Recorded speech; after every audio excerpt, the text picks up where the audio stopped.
Good evening. It is 10 p.m. here in Seoul. I am Madi, the AI anchor with the headline news.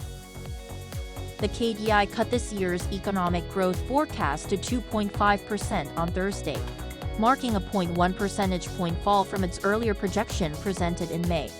Primarily fueled by semiconductors, exports are forecast to grow at a faster clip, with the institute jacking up the export growth forecast this year from 5.6% to 7%. However, the institute revised the consumption down to 1.5% from its earlier forecast of 1.8%, and cut its projection for facility investment to 0.4% from the previous 2.2%.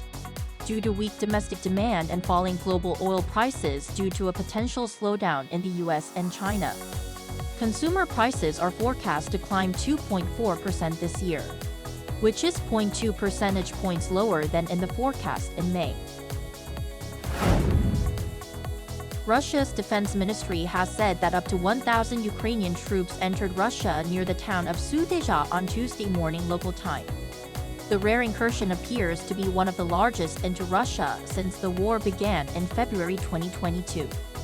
The Russian Chief of General Staff, Valery Gerasimov, reported to President Vladimir Putin that Russian forces had halted around 1,000 Ukrainian soldiers with airstrikes, missiles and artillery fire.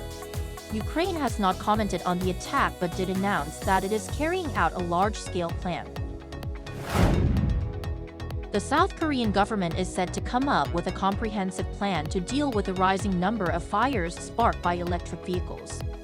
This is according to the Ministry of Environment on Thursday, saying it will host an emergency meeting on the 12th of this month for relevant government agencies, including the Ministries of Industry and Transport and the National Fire Agency.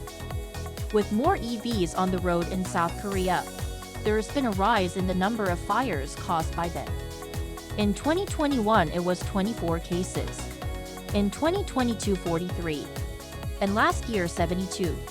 With the most recent one in the underground parking lot of an apartment complex in Incheon, which damaged more than 140 cars and caused residents to evacuate.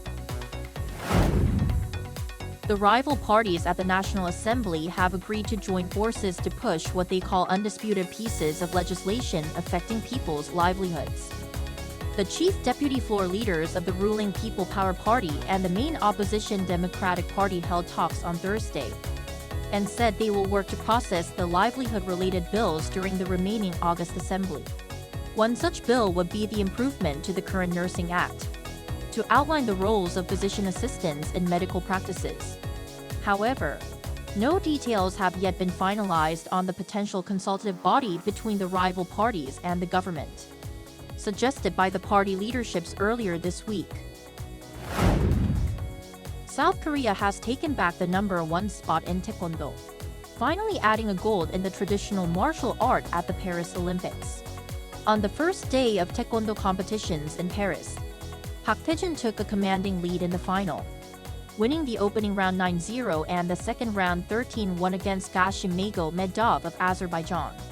However, Magomedov withdrew due to injury with a little more than a minute left, giving Park the gold medal, and the country its first ever top finish in the weight class.